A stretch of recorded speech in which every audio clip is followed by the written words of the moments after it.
Gabi, eu sou do Sustentária.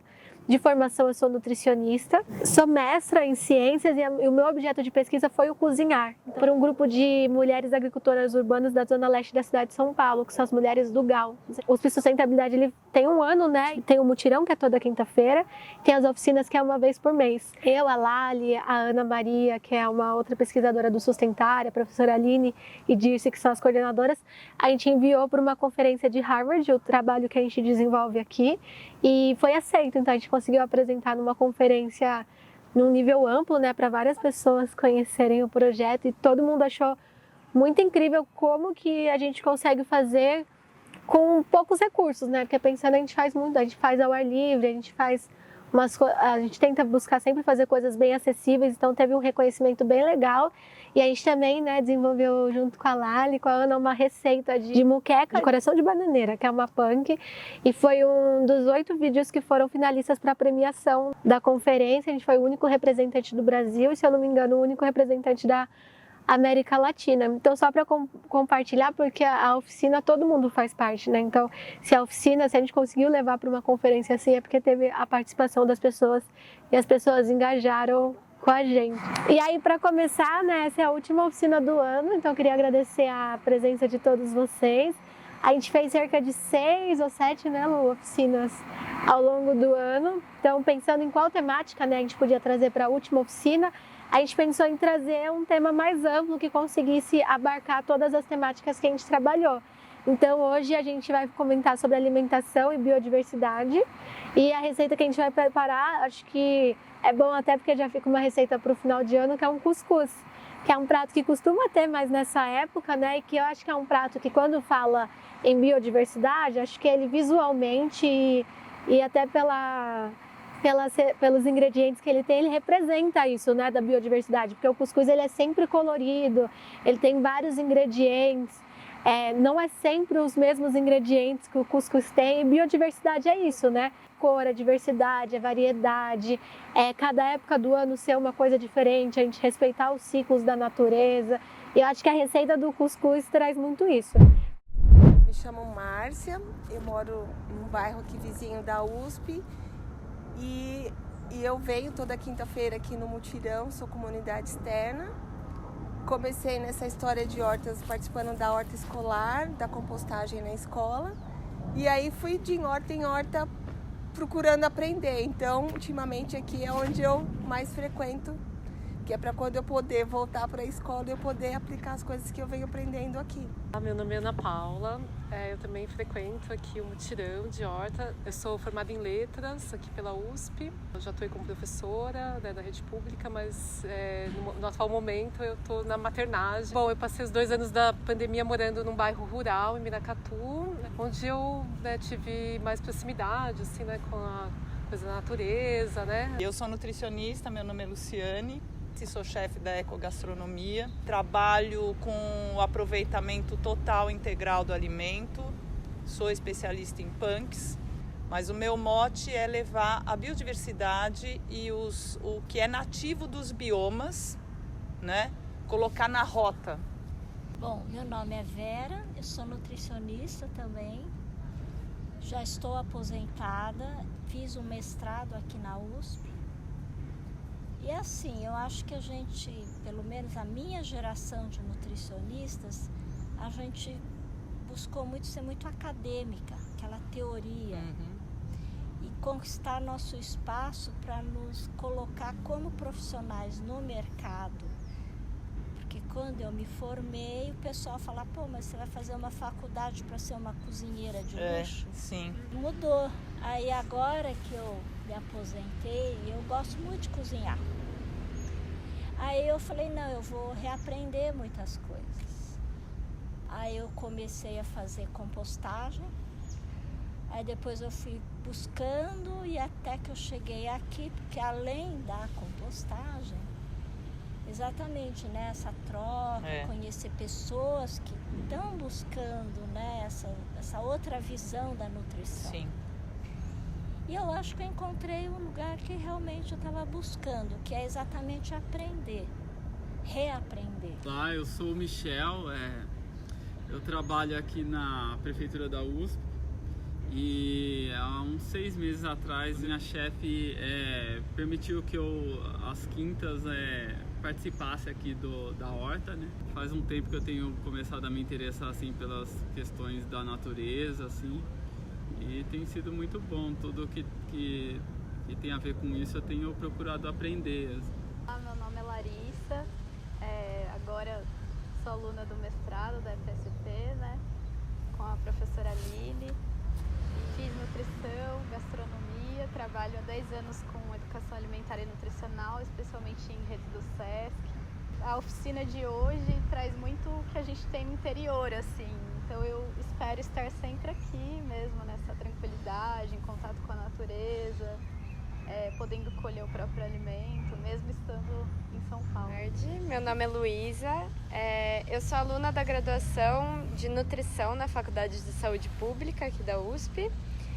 Estou no meu 2º ano, muito satisfeita com o curso. Acho que eu entrei com essa vontade de estudar nutrição dentro da saúde pública e achei o lugar certo.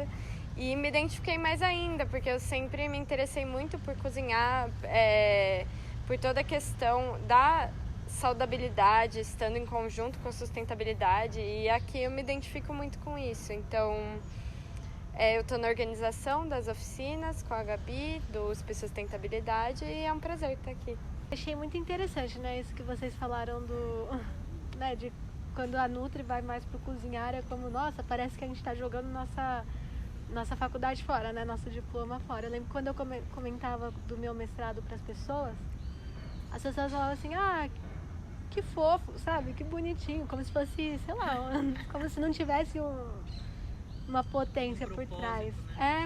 Então é legal ver que tem pessoas que têm outra visão, né? Tanto pessoas da área da nutrição como fora da área da nutrição, que o cozinhar realmente é algo importante, né? Porque não dá pra gente falar de comida, né, do alimento, sem falar do cozinhar, porque para o alimento virar comida tem que passar pelo cozinhar. A gente vive num país fértil e muito biodiverso e que não aproveita. Tem até algumas pesquisas mais globais que falam que globalmente a população não come nem 50 espécies, né, de alimentos. E no dia a dia costuma ser menos ainda, né? O tubérculo é sempre a batata, sendo que a gente tem a mandioca aqui. Aí a farinha, a gente vai cozinhar, a gente vai fazer um bolo, usa farinha de trigo, sendo que a gente tem uma riqueza de farinhas aqui com frutos brasileiros. Então, como que a gente pode ir na contramão disso, né? E trazendo mais a biodiversidade para o nosso dia a dia, para o nosso prato.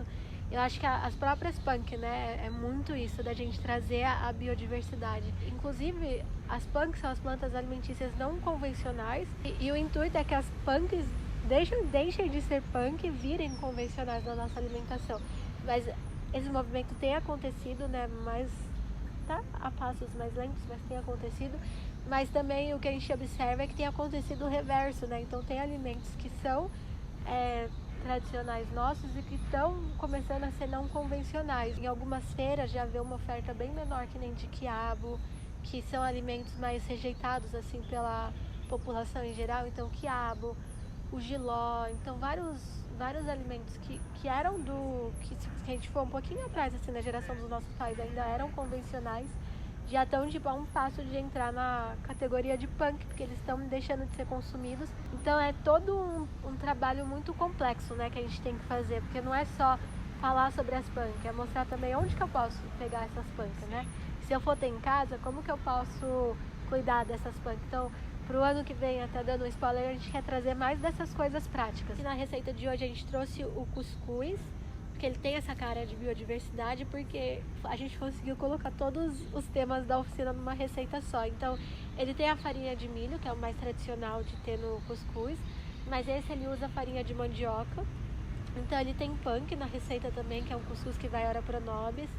Tem o quiabo, e aí o quiabo entra não só como um legume, mas ele entra também para dar essa textura que ele tem a baba, e é uma receita que a baba dele é muito bem-vinda, porque depois ele dá liga muito mais rápido, assim, na hora de desenformar. Tem a leguminosa, então a gente colocou o grão de bico, que era algo que a gente já tinha guardado de outras oficinas pra gente reutilizar, mas também dá para usar feijão fradinho, feijão guandu, várias outras coisas. O cuscuz paulista, né? ele foi sendo adaptado principalmente, historicamente, ele foi uma miscigenação, né, dos indígenas com os escravos, com os europeus, ele veio bem desse processo de miscigenação, e aí os tropeiros que foram dando essa cara diferente para eles, porque eles andavam com alguns mantimentos que eram mais duradouros, que eram as farinhas, e aí na época, por causa da história, a farinha de milho era uma farinha que era bem abundante, e eles iam e eles faziam essa mistura, né, da farinha com a água quente, e colocavam legumes e também outras coisas, né, que nem o sardinha, peixes, que os tradicionais usam, e mudava. Então, tipo, numa época do ano, o cuscuz era com o que tinha disponível, onde eles paravam e pegavam, na outra época do ano. Então, por isso que não existe a receita, não tem receita certa de nada, né? Acho que só na confeitaria, talvez, que tem as coisas mais certinhas assim. Mas antes da gente ir para a receita, eu queria saber de vocês, o quanto vocês conseguem ver isso da biodiversidade no dia a dia de vocês. Você falou, você vai no supermercado, é aquela meia dúzia de opções.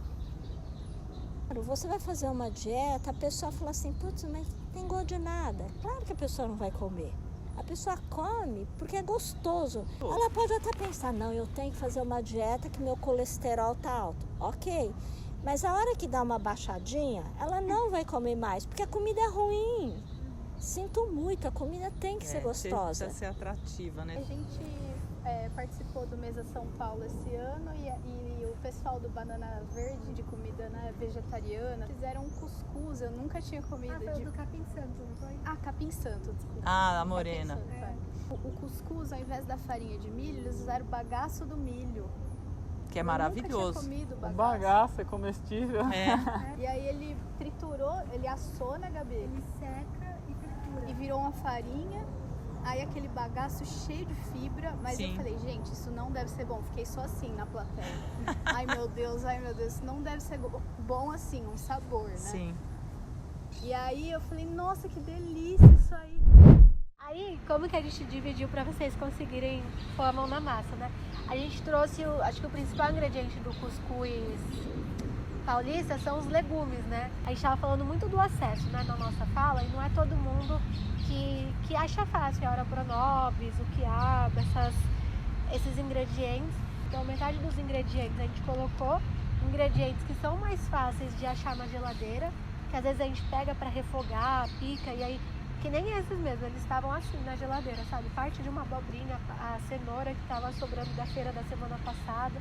Então, bem nesse intuito, né, de abrir a geladeira e ver o que tem e fazer. Eu trouxe metade convencional, né, que é a abobrinha e a cenoura, que eu acho que estão bastante no dia a dia, né, que a gente acha fácil no mercado, na feira. Aí eu trouxe o quiabo, que ainda não é uma punk, vamos, né, manter para que ele não seja. Às vezes as pessoas não gostam da baba, né, dele. Mas às vezes a baba dele é o que vai trazer riqueza. A oropronobis também tem essa mucilagem. Sim, também é outra. fazendo como se fosse uma teiazinha de aranha, né? E aí quando você pica ela ou quando você processa ela solta essa colinha. Então às vezes para fazer bolo e tipo não quer usar a clara para trazer dependendo do uso que você vai ter, você pode usar a oropronobis. No cuscuz foi muito bem-vinda a baba do quiabo, porque ajudou ele a formar. Então às vezes o que as pessoas veem como ruim, né, num alimento pode ser a potência dele. Então é super, super rico. Então eu trouxe o quiabo, a oropronobis, que eu acho que é a minha punk preferida, porque foi a primeira que eu cultivei. E aí a gente trouxe também para pôr no cuscuz, a gente trouxe o grão de bico, e aí a gente colocou a azeitona, mas mais por uma coisa afetiva. Que eu acho que a azeitona ela é bem tradicional em cuscuz paulista, né? Eu acho que ela é um sabor forte. E aí tem o tomate, que a gente usa para dar o caldo, mas é uma coisa que a gente sempre fala quando a gente vai cortar os ingredientes, que às vezes sobra a bundinha da cenoura, o talinho de alguma coisa. Você congela, tipo, você tem um saco, você tem um Tupperware na geladeira, e no fim do mês você faz um caldo, e aí você congela esse caldo, você usa o caldo, e você vai se retroalimentando. E aí, inclusive, a azeitona a gente trouxe por essa questão do memória afetiva, mas a gente poderia substituir pelos botõezinhos da capuchinha. Quando a gente deixa em conserva, ela vira uma alcaparra. Nas farinhas, a gente trouxe a farinha de milho, que é a mais tradicional que usa, e esse a gente também usa a farinha de mandioca, que é uma farinha que a gente tem que voltar a usar mais, né? Que é a farinha que dá pra gente pôr em várias receitas, e a gente tá sempre trigo. E ela também ajuda muito a da liga. E como a gente aqui usa aqui, a gente torra antes de usar, né? Então ela já tem o cuscuz já fica com tempo de cozimento menor, porque ela já tem essa pré-cocção antes. E a farinha de milho, aí a gente consegue nem usar em tão grande quantidade, a gente consegue balancear. E aí a gente traz de volta a mandioca para nossa mesa, né? Aí quem quer vir aqui cortar? Então, pode vir. Se quiser vir 2 pessoas, a gente tem duas facas, né? Então, depois que a gente cortar os legumes, a gente vai para o segundo passo, que é a parte de refogar. Então, a gente coloca azeite, alho e cebola, e aí a gente refoga esses legumes. E por que a gente coloca primeiro os legumes? Porque eles são mais duros. Então, a gente coloca eles primeiro para eles irem refogando, para depois pôr os outros ingredientes. E aí uma coisa legal da cozinha é você, que eu aprendi numa oficina também, é você ir construindo as camadas de sal. Porque se a gente deixa para pôr o sal no final, às vezes a gente vai acabar pondo mais sal do que a gente precisaria, porque o alimento ele já vai ter feito os processos. Agora, se a gente vai construindo as camadas de sal, então vou refogar os legumes, aí eu já coloco um pouco do sal. Vou acrescentar o molho, um pouco do sal. Que aí a gente vai conseguindo pôr o sal e trazer esse sabor em todas as etapas. Depois de refogar, né, que os legumes estiverem macios, a gente coloca esses que já são com uma textura mais macia, né? Então, que nem o grão de bico. Sempre lembrar que qualquer tipo de leguminosa, quanto mais de molho você deixar trocando a água, melhor. Então, grão de bico, feijão. As pessoas falam 12 horas, mas até um dia, assim. Mas aí uma dica que a gente é tirar, acho que aqui eu já tirei de todos, mas tirar essa pelinha transparente, ó, que ele tem. E aí, às vezes, depois que você deixou ele de molho, e aí você deixa ele um pouco na água, e aí se você for fazendo ele assim na água mesmo, a casquinha ela é levinha, ela vai subir tudo. Aí você passa uma espumadeira ou com a mão mesmo e você tira. E aí melhora na digestibilidade. E aí vem a magia da televisão. Tá até quente, gente, tá até refogando de verdade. Que é o refogado, né? Nesse aqui tinha um pouco de milho congelado também, eu coloquei, que é o que a gente come, então dá pra pôr o que tem na geladeira, abre o freezer, abre a geladeira. E aí aqui a gente começa a pôr os líquidos, né, que o cuscuz precisa para ele cozinhar. Aqui é uma pastinha de tomate, que você bate o tomate com água e temperos, e aí é a hora que você pode explorar, né, quais temperos você quer pôr, usar temperos diferentes, pode bater com alho, com a cebola também para dar mais sabor. É melhor não refogar junto o tomate. Não, é melhor não, porque aí ele não vai reduzir o caldo. Porque a gente precisa dessa água do tomate para cozinhar as farinhas que vão. Então por isso que a gente coloca ele depois que tá refogado. Aí você põe primeiro a farinha de mandioca.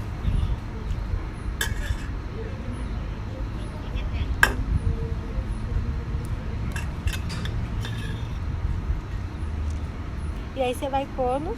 Esse daqui é sem água, põe água depois. Como ele tá frio, ele não tá soltando o caldo dos legumes, né? Mas se a gente tivesse no fogão, ele tava hidratado, né? Você deixou ele hidratadinho. E aí nessa mistura que ele vai hidratar mesmo. E aí você pode ir jogando mais água depois.